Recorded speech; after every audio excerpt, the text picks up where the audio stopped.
ఈ యొక్క కండిషన్ చాలామంది అడిగారండి. ఏంటంటే కొంతమందికి చాలా ఎక్కువ చెమట పట్టేస్తూ ఉంటుంది. చాలా ఎక్కువ. ఏంటంటే వాళ్ళ సోషల్ లైఫ్ కూడా హ్యాంపర్ అయిపోతూ ఉంటుంది. ఎందుకంటే వేరే వాళ్ళకి షేక్ హ్యాండ్ ఇవ్వాలంటే చేయి తడిగా ఉంటే ఇబ్బంది పడుతూ ఉంటారు. చేతిలోంచి స్లిప్ అయిపోతూ ఉంటుంది. ఎప్పుడు చూసినా వాటర్ అలా కారుతూ ఉంటే ఎలా ఉంటుంది చెప్పండి? చికాగ్గా ఉండదా? సో అలాగే సేమ్ ఇదే ప్రాబ్లంతో చాలామంది ఉన్నారు. కానీ దీనికి ట్రీట్మెంట్ లేదు అనుకుంటారు. ఈజీగా ట్రీట్మెంట్ ఉంది. మీరు డాక్టర్ గారి దగ్గరికి వెళ్ళి అడగండి.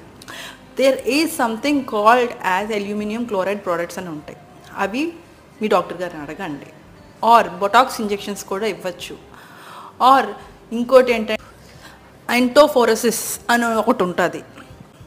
ఆర్ ఈవెన్ ట్యాబ్లెట్స్ గ్లైకోపారలైట్. ఇప్పుడు ఇవన్నీ చెప్తున్నానని సొంత వైద్యాలు మాత్రం చేయొద్దు. మీ డాక్టర్ గారి దగ్గరికి వెళ్ళి అడగండి.